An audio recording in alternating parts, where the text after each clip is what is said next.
Thank you very much and subscribe to the channel. Leave your like and activate the bell for more videos.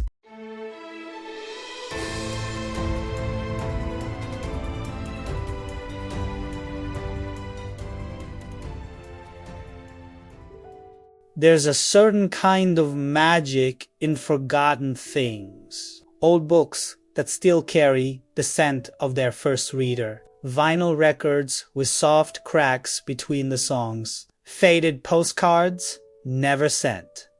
Stamped with places someone once dreamed of visiting, but sometimes, just sometimes, what's forgotten wasn't meant to be. And that's exactly where this story begins. In the narrow backstreets of a city where history lives in the bricks and whispers from peeling walls. A young wedding photographer named Emma was finishing her errands on a gray Thursday afternoon. She wasn't looking for anything in particular, just walking, breathing, trying to slow her thoughts after the last whirlwind wedding gig she'd worked. Her eyes were tired. Her hands still smelled faintly of fresh roses and vanilla cake, and her mind buzzed with edits and timelines and client emails. Then, a storefront caught her eye. She'd passed it before, countless times. But that day, something was different. The way the light hit the window maybe, or the way the cracked sign above the door swayed ever so slightly in the breeze. It was a thrift shop she'd never bothered to enter before. Too cluttered, too forgotten. But that afternoon, something tugged at her.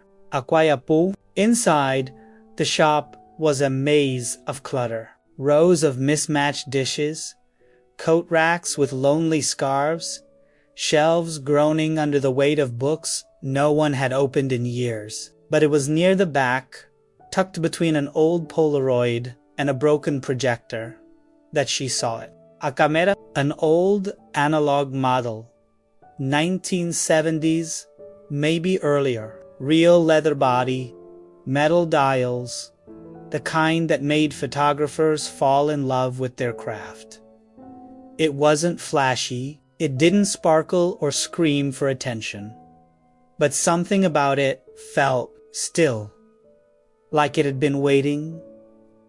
Emma picked it up, brushing off dust with her sleeve. The weight was perfect. Familiar, comforting. She turned it over in her hands, feeling the cool metal and worn leather. She opened the back.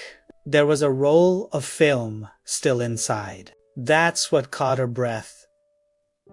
Someone had used it. It wasn't uncommon to find old cameras with undeveloped film. People took photos, forgot, left them behind, but something about this one felt different. She looked around for a price tag, but there wasn't one. The owner, a man in his 70s with a kind smile and thick glasses, simply shrugged when she asked. "No one's asked about that camera in years," he said. "I don't even remember where it came from." Emma paid a few bills and walked out with it cradled in her arms like it was something fragile, something sacred. That evening, she sat at her kitchen table, the camera between her elbows, a cup of lukewarm tea forgotten by her side. She stared at it longer than she meant to. Eventually, she called her friend Lucas,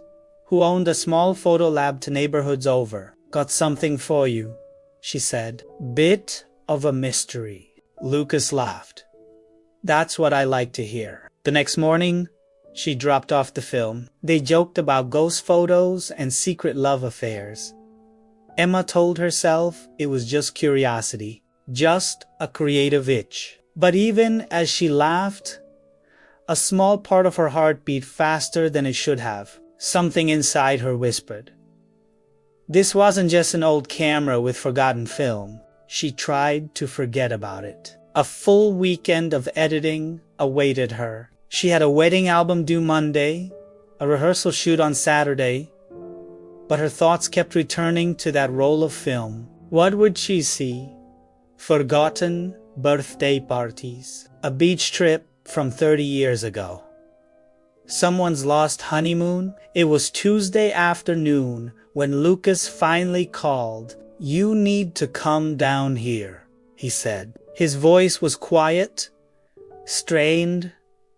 Emma dropped everything. The photo lab was empty when she arrived, save for Lucas behind the counter. He didn't say anything, just handed her a manila envelope. Inside were 15 photographs. Soft colors, rich grain, beautifully composed. Whoever had taken them knew what they were doing. There were shots of a chapel, rows of chairs, a bouquet resting on a velvet bench, a violin leaning against a pillar. And then there he was, the groom. He stood alone in the center of the frame. Back straight, eyes locked directly with the camera, with her. Emma's breath caught. It wasn't just a good photo. It was intimate, personal, like he wasn't just posing. He was waiting, hoping, like the shot had been meant for her. She flipped the photos over. No names, no dates, nothing. "I developed it myself," Lucas said quietly. "It's not digital trickery. These are real negatives." "But, Emma, that guy, I've seen him before." Emma looked up sharply. "Where?" Lucas hesitated. "Downtown, a few blocks from here. Maybe 2, 3 times. He stands near the old opera house sometimes. I thought he was a street performer or something." Emma didn't sleep that night. She stared at the photo of the groom until her eyes burned. She tried to make sense of it. Maybe he was a model. Maybe this was a staged shoot, and she was reading too much into it. Maybe the emotions she thought she saw were just projections of her own imagination. But in the depths of her heart, she knew there was something else, something unfinished. And the next morning, without knowing exactly why, she slipped the photo into her coat pocket and went looking for him. They say a photograph captures a moment in time. But what if the moment was never meant to be remembered? What if the image lingers not to preserve, but to awaken something forgotten? Emma didn't sleep the night after seeing that photograph. She had looked into his eyes over and over again, tracing every feature of the mysterious man in the groom's suit. The way his gaze seemed focused not just on the camera lens, but through it, as if he'd seen her, as if he still could.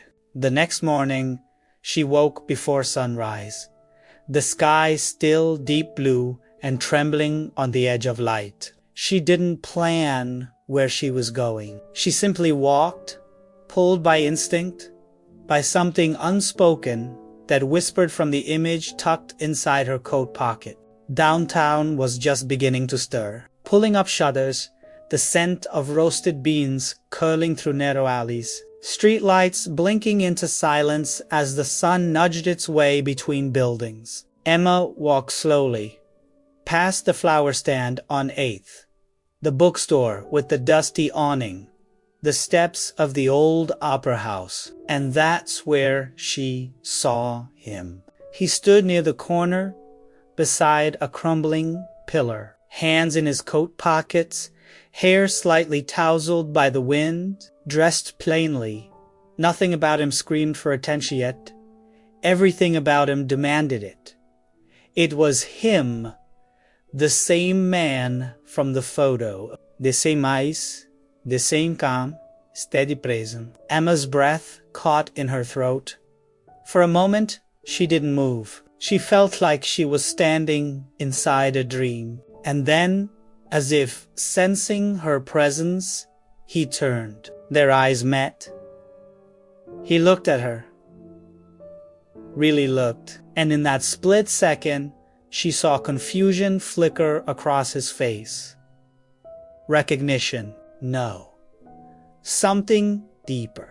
A disruption like a song you knew by heart suddenly skipping a note. She stepped forward. "Excuse me." He took a step back. I'm sorry," she stammered, holding up the photograph. "This might sound strange, but is this you?" He looked down at the picture and then slowly shook his head.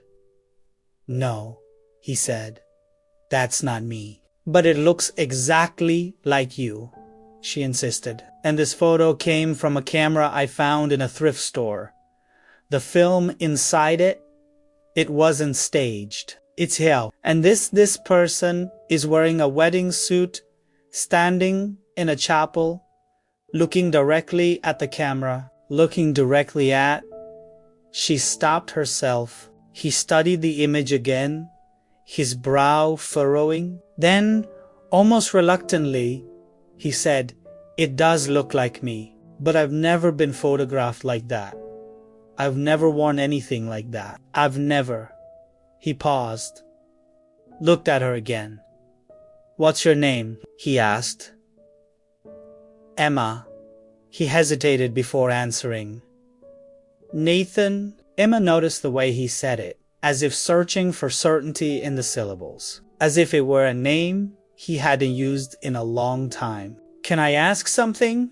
he said. "Where exactly did you find that camera?" "In a thrift store, not far from here." It was just sitting there. The film inside had been untouched for who knows how long. The owner didn't even remember putting it out for sale. Nathan looked away, toward the horizon, toward the cathedral spires in the distance. "Do you believe in things repeating themselves?" he asked softly. Emma blinked. "What do you mean? Like patterns, lives, emotions?" "Some people believe memories can live outside of us. That time folds back on itself. That places remember. Objects too." There was something haunted in his voice now. Something heavy. "I've been dreaming," he continued, "for weeks now. Same dream, over and over. I'm in a chapel, alone, waiting. I never see the bride, but I know she's supposed to come. I don't remember anything else, just that feeling." Emma's skin prickled. The chapel, the suit, the stare. "What if you were photographed before?" she asked, "but you just don't remember it?" Nathan smiled, but there was no joy in it. "That would mean I've forgotten an entire piece of my life." "Or," she said quietly, "you haven't lived it yet." They stood in silence for a long moment, city life buzzing around them like background static. Finally, Nathan said, "Can I keep the photo?" Emma hesitated. "Only if you promise to help me find out the truth, where it was taken, who was behind the lens, and why it feels like we're both connected to something neither of us understands." He nodded. From that day on, the mystery became theirs. They met again that evening, this time at her studio. Emma showed him the full set of prints. One in particular caught his attention, an image of a chapel window, light streaming through stained glass in an angle that seemed almost impossible. "I've seen that window," he said, "where there's a church, an abandoned one, out near the riverbanks. I used to walk past it on my way home from school. It's been closed for decades." That weekend, they went there. The place was a husk of what it had once been. Vines snaked up cracked stone walls. The doors had been boarded, and the bell tower leaned slightly, like an old man hunched in sleep. But when Emma looked up, she gasped. The window from the photo, issuing intact. They found a way inside through a broken panel near the back. Inside, dust floated like ghosts.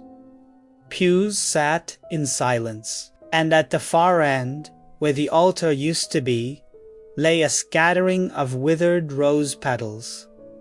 Just like in one of the photos, Emma stepped into the center of the room. Nathan followed, his footsteps echoing. "I've been here before," he whispered, "but not like this." Emma pulled out her camera, instinct taking over. She raised it slowly, focused on him standing there in the light of that forgotten chapel. She pressed the shutter, and as the click echoed through the silence, a strange thing happened. Nathan flinched. His hand went to his chest. He looked down, confused, then up, as if he felt something shift inside him. "I saw something," he whispered. For a second, her face a veil. She was standing right there, just for a heartbeat. Emma lowered the camera, breathless. "What if this is where it all happened?" she asked. "What if this is where time folded in on itself?" They stood there, surrounded by the echoes of a past they couldn't yet name, each one trying to piece together the fragments that fate had scattered like confetti on the floor of a forgotten wedding. And as Emma looked at Nathan, she knew the photograph had never just been an accident. It had been a message. A door. And now that it had opened, there was no going back. Sometimes the world rearranges itself around you when you're chasing a mystery. Familiar streets take on new colors. Ordinary faces look suddenly significant. And every corner becomes a question mark. For Emma, nothing felt familiar anymore, not even herself. Ever since that day in the abandoned chapel, something had shifted. Not just between her and Nathan, but inside her. Like a clock had started ticking in a room she didn't know existed. Every photo she took now felt like a message. Every shadow seemed to whisper, "Look again." But nothing haunted her more than Nathan's confession. That moment, in the light of the stained glass window, when he said, "I saw her," just for a heartbeat. He couldn't describe her face, only the veil, the silence, the overwhelming sense of loss. It was a vision, but of what? A memory? A parallel life? Or something stranger? Nathan had changed too. He grew quieter, restless. He started walking the city alone, retracing old paths from his childhood. Places he hadinhenity thought about unir. He told Emma he was trying to stir something, shake loose whatever was buried inside him. One morning, he called her. "There's a man," he said. "I keep seeing him. Who? I don't know. But every time I pass a certain block near the old library, he's there. Just standing, watching people, always in the same spot, always at the same hour. He feels familiar." Emma felt a chill, but said nothing. They agreed to meet the next day. She brought her camera. They walked to the location, a quiet crosswalk lined with old trees and red brick buildings, the kind of place that seems too plain to hold any secrets. But as they approached the corner, there he was, the man, tall, mid-60s, dressed in a gray wool coat, though it was far too warm for it. He stood with perfect stillness, facing the street, hands folded in front of him. Emma raised her camera. As she focused her lens, the man turned almost imperceptibly and looked directly at her. She froze, not because he saw her, but because in that moment, something clicked. His eyes. They were the same shade of gray as the groom in the photo. Not Nathan's, not quite, but close. The shape of the jaw, the tilt of the head. There was something. Do you know him? Emma whispered. Nathan shook his head slowly. I don't think so, but he stepped forward. Excuse me, Nathan said gently. Do we know each other? The man blinked. For a moment, confusion danced across his face. Then it was gone. No, he said. But we've met. Nathan paused. When? Not in the way you think. The man smiled, almost sadly.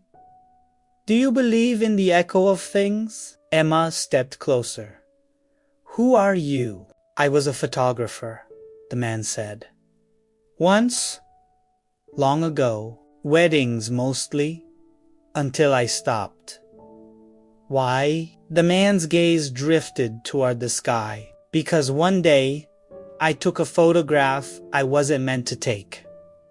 Emma felt her blood run cold. She pulled out the envelope and showed him the photo of Nathanda one in the chapel. The man looked at it for a long time. I know this frame, he said. I took it. You. What? Emma's voice cracked. I took this photo, but not with your camera, and not in this life. Nathan stepped back slightly. What are you saying? The man sighed. There are stories that bleed across time. Moments so strong they leave impressions on film, on walls, even in people. You too.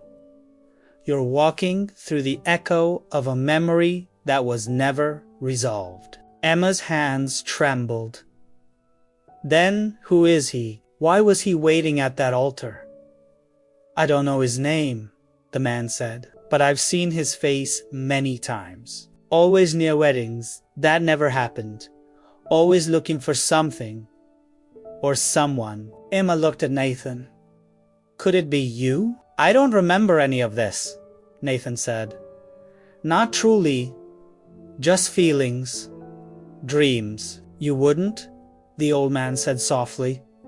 Not if it didn't end? Not if the moment was suspended. He took a step forward, his eyes gentle. There was once a bride who never arrived. A groom who waited until the light faded, and a photo that refused to fade. That photo has been trying to find her ever since. Emma's throat tightened. The bride. The man nodded. Yes. I think the camera chose you because you're her. Nathan turned to her sharply. That's impossible or inevitable, the man said. They stood in silence as the wind picked up slightly, rustling the leaves. Finally, Emma whispered, if I'm the bride, why don't I remember anything? The man smiled faintly. Because you haven't lived it yet. That evening, Emma developed a new roll of film she'd taken of Nathan at the chapel, but something was off. The colors were slightly desaturated, and in the background, barely visible behind a broken pew was a woman in white, not sharply focused, not even full-bodied, but unmistakable, like a memory pressed too close to the surface. Emma stared at it for hours. Nathan came by just before midnight. They didn't speak much. He just sat beside her on the studio floor, looking at the image. At the ghost behind him. Tell me again what she looked like, Emma asked. In the dream, he said, I never see her face, just a veil and the sadness. Like she lost something before she ever had it. Emma didn't know what to say. In the days that followed, they searched harder, dug through church records, scanned newspapers, interviewed antique dealers, but every clue seemed to lead them in circles. Until Emma received an envelope in her mail, no return address. Inside was a photograph. Another one, same groom, same chapel. But this time, he wasn't alone. A woman stood beside him. her face obscured by motion blur, but her posture was unmistakable. She was reaching for his hand, and he was smiling. Emma's heart stopped. She turned the photo over. Scrawled on the back were just 4 words. Find what was lost. Memories don't always belong to the past. Sometimes they live in rooms we haven't entered yet, in photographs not yet taken, in names we feel before we hear. And when something powerful is left unresolved, the world finds a way to echo it back again and again, until someone is finally brave enough to answer. For Emma and Nathan, that echo was growing louder. After receiving the photograph of the groom and the blurred bride, Emma could no longer deny it. They were inside something bigger than a coincidence. A pattern had been set in motion decades ago, one that neither of them started, but somehow both had been chosen to finish. They spent the following days chasing fragments, old records, forgotten buildings, obituaries with no faces, wedding announcements with no follow-ups. Emma transformed her studio into a timeline wall. Strings of yarn connected decades. Photos were pinned in rows. Maps had circles scrawled over them. It was obsession, but it was more than that. It was recognition. Then, one afternoon, everything changed. They were visiting a small church archive just outside the Sitaya place, so old, even the dust seemed tired. The caretaker, a woman with a worn sweater and a voice like gravel, barely remembered the name of the chapel Emma described. But when she saw the photograph, the one with Nathan, and the mysterious, blurred, brighter face paled. "This is St. Elswith's," she whispered. "It was torn down in 78. The tower collapsed after a lightning strike." Emma frowned. "That can't be. We were just there 2 weeks ago." The woman stared at her, confused. "Then you were somewhere else. St. Elswith has been gone for over 40 years. Emma showed her another image, one of the stained glass window, unmistakably the same. The woman took a long breath. That window was sold after the collapse. Rumor says it was cursed. The couple getting married that day she never showed. The groom waited until the roof gave out. Emma and Nathan exchanged a look. "Do you know their names?" Emma asked. The woman nodded slowly. "No one remembers the bride, but the groom. His name was Thomas Everett. He lived in the city, worked in publishing. He was never the same after that day. Died a year later. Heart failure, they said." Emma's mouth went dry. "Do you have a photo of him?" The woman shook her head. "Only what's in the old register. But I remember his face." She paused, looking at Nathan. "It looked a lot like yours." They left the archive in silence. The wind had picked up. The sky was low, swollen with the threat of rain. Nathan leaned against the passenger door of Emma's car, staring at the clouds like they held answers. "If I'm him," he finally said, "why don't I feel like him?" Emma hesitated. "Maybe you're not. Not exactly. Maybe you're just carrying the echo of him." He looked at her. "Then who are you?" Emma opened her mouth, but she didn't have an answer. That night, she couldn't sleep. She returned to her studio and laid the photos out in chronological order. One by one, the timeline began to emerge. The chapel, the original groom, the photo of the blurred bride, and then herself. Nathan, the photos were bleeding into one another, and then she noticed something else. In one of the earliest imagista, Grainiest of all there was a shadow behind the altar, barely perceptible, but once she saw it, she couldn't unsee it. A figure watching. Emma enhanced it digitally as best she could, but it didn't help. The image only seemed to blur more, as if it refused to be revealed. The next morning, Emma and Nathan visited the remains of St. Elswith's. The foundation was still visible beneath the weeds. A few stones marked where the walls had once stood. It felt hollow, but somehow still fullest.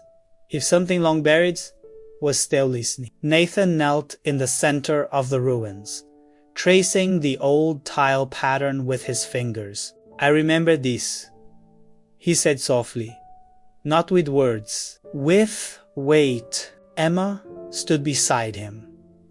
"Then, let's remember it together." That night, they developed a new roll of film, one they had taken in the ruins. And there, standing in the same place as the blurred bride in the original image, was Emma, clear this time. No veil, no blur, just her, eyes wide, reaching forward. Exactly like the photo of the bride with the groom, except in this one, Nathan wasn't there, just her, alone. The moment Emma saw it, a wave of emotion washed over her. It was grief, but not hers. Not in the way she knew it. It was someone else's grief, one that had waited to be felt, that had waited decades to finally be understood. Then the dreams began. Emma started waking in the middle of the night with fragments in her head, a flower crown slipping from her hair, the sound of thunder crashing as bells rang, the cold silence of a church after everyone had gone. In each dream, she was wearing white. In each dream, she was running. Sometimes toward something, sometimes away, but never arriving. She stopped photographing weddings after that, not out of fear, but reverence, as if each vow she witnessed pulled her deeper into a story she was still discovering. Nathan began to change too. His dreams became vivid, conversations with people he didn't recognize, names that felt like his but weren't, a music box playing a song he could hum but couldn't name. One night, he whispered to her, "Do you think we're being given another chance?" Emma looked at him, eyes wide in the dark. To do what?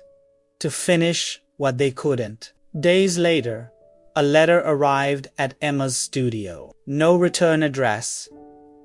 Again, inside, a single piece of sheet music.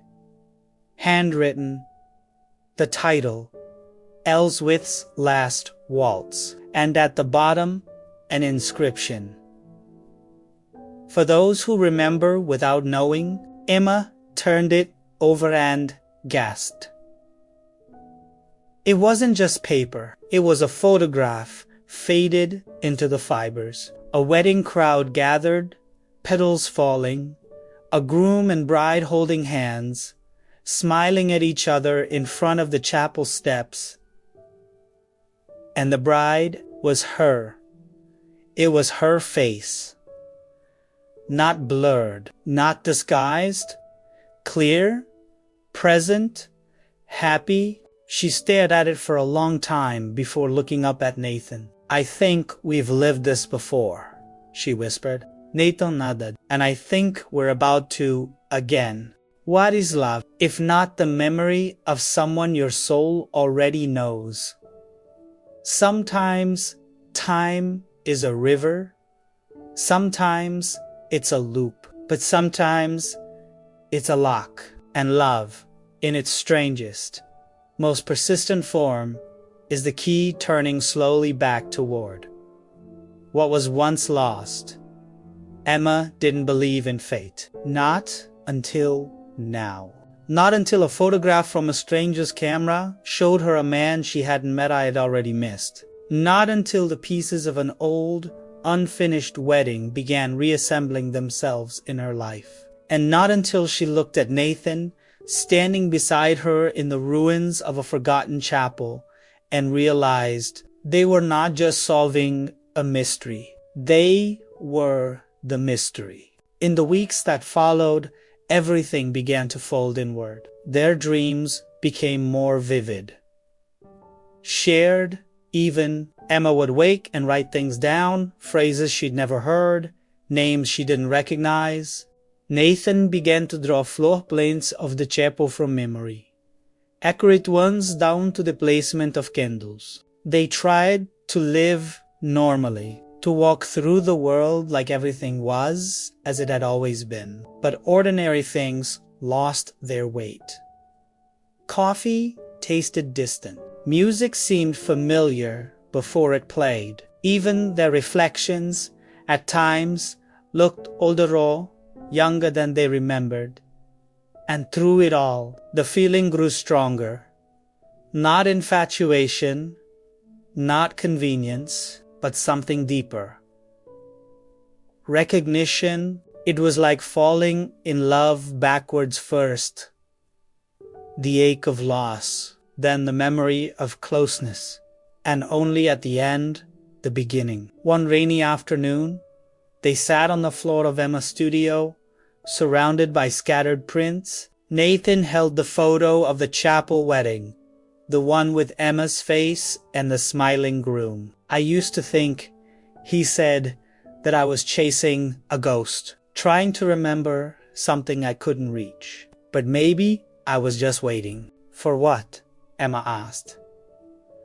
For you to remember me, Emma's voice caught. What if I don't? Then I'll wait again, he said, as long as it takes. That night, they returned to the chapel ruins again. This time, not to investigate, but to be still. They brought no camera, no film, just candles and silence. Nathan stood where the altar once was. Emma sat on the steps. Do you think we were ever really married? She asked quietly. Nathan smiled faintly. No. Why not? Because I think something interrupted us. Something pulled us apart before the vows. Emma looked up. Then maybe that's what this is. He turned to her. What? A chance to say them? They stood together as the wind picked up. No priest, no music, no guests, only them. And yet it felt more complete than any ceremony Emma had ever photographed. No script, just truth. Nathan took her hands. I don't know what time has done to us, he said, but I know I was meant to find you in it. And now that I have, I promise not to let the past decide our ending. Emma's eyes welled with tears. Even if we've failed before, then let's fail better this time. She nodded. Then let this moment be ours. And as the wind swept around them, and the sky shimmered with the last light of dusk, they sealed the vow with nothing but silent sand, a touch that felt older than memory. That night, back in the studio, Emma picked up the old camera, the one that started it all. She hadn't used it in weeks, but something told her it was time. She loaded the film. Nathan stood by the window, hands in his pockets, looking out at the sleeping city. She lifted the viewfinder, focused, and pressed the shutter. The sound echoed like a closing chapter, but it didn't feel like an ending. It felt like the start of something they were finally ready to begin. The next morning, she developed the film and froze. There, in the photo, was Nathan, but not in the studio. He was in the chapel, and beside him was her. Not Emma as she was now, but Emma in a wedding dress. smiling, whole. The photo was impossibly clear, brighter than it should have been. It was like the camera had captured a moment from another life alive that had waited patiently to be remembered. She stared at it for a long time. And then she saw something else. In the corner of the frame, where the old photographer used to stand, the one who'd spoken of echoes was, the silhouette of a man with a camera, smiling. Emma showed Nathan the image later that day. He didn't speak for a long time. Then he said something she would never forget. "I think we didn't fail," he whispered. "I think we just had to find the ending we were owed." Emma took his hand, and in that moment, they both knew some loves are not bound by time. They are stitched into it. And eventually, they find their way back. But even as their bond deepened, and the final photo settled into its frame, a quiet question still lingered. If their love had skipped time, what had caused it to falter the first time around? What had stopped that wedding? Or what had made her run? And what unfinished thread still waited to be tied? Because the past was not done speaking. Not yet. Every story has a beginning, but not every beginning starts at the start. Sometimes it hides itself in the middle, disguised as coincidence, as déjà vu, as an ordinary day in an unremarkable life. And only when you reach the end do you realize you've been here before. Emma had always lived behind the lens. She told other people's love stories, caught them mid-vow, mid-laugh, preserved them in frames of light and timing, but never her own. Never once did she see herself in the picture. Until now. Now, she couldn't stop seeing herself in the veil. In the chapel, in the photo she didn't remember posing for. And more than anything, in the eyes of the man who kept waiting, Nathan had started to change. Not in body, in presence. There was a stillness to him now. Like the part of him that had been fractured for decades was finally whole again. He no longer doubted the photograph, or the dreams, or the connection. But Emma wasn't done searching. Because if she was the British she had once left him at the altar, then she needed to know why. She needed to remember the moment everything unraveled. Not out of guilt, but because that memory held the only missing piece. So she returned to the chapel one last time. Alone. The evening was gray, soft rain falling in sheets. The ruins were silent, moss had crept higher. The stones seemed more sunken, like the past itself was sinking deeper. She stood where the aisle had once stretched, where flowers had lined the pews, where a man had waited, and then suddenly she heard it. Not a sound, but a sensation, like a door opening inside her mind, a memory, long buried, cracked open with startling clarity. She was standing in the chapel, wearing white, hands trembling. The bouquet in her grip felt like a weight she couldn't carry. Outside, thunder rumbled. Inside, everything was still except her heart. She wasn't sure what had frightened her more. The idea of marrying someone she deeply loved, or the terror that it might not be enough to silence the fear she'd always carried inside her. And then she heard a voice, a whisper behind her, soft, male, urgent. "You don't belong here." She turned, but no one was there, only a shadow near the door. A flicker, a chill, then silence. And in that moment, she ran. Not because she didn't love him, but because something pulled her away. Something that wanted the moment not to happen. Back in the present, Emma stood in the ruins. Her hands clenched. She remembered now. Not everything, but enough. There had been a presence that day, a force, like a thread tugging her from fate. A voice that didn't belong. She wasn't simply a runaway bride. She had been taken from that moment by something or someone. She returned to her studio and laid out all the photos, one by one. And for the first time, she noticed something strange. In nearly every picture, somewhere deep in the frame, buried in background detail, there was always a figure. Sometimes by a window, sometimes near a doorway, sometimes nothing more than a shadow, but always there, watching. The same posture, the same distance. She enhanced one photo, then another. And suddenly, it clicked. The man from the thrift store.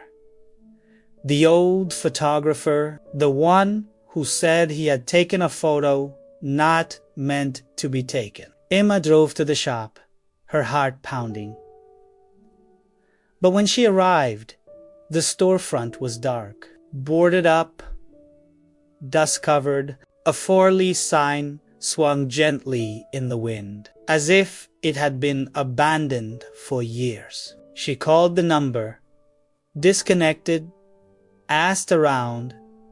No one remembered a shop there, not recently, not ever. It was like it had vanished from time, or never existed at all. Back at the studio, Nathan waited for her. She showed him the photos, the shadows, the repeated figure. He looked at them carefully, and then he said something she never expected. "I think he's not just a photographer," Nathan said. "I think he's a gatekeeper?" Emma stared at him. "You mean, I think he's the one who holds the door between lives, between chances, between what happened and what could have," she whispered. "Then why would he stop us the first time?" Nathan shook his head. "Maybe he didn't.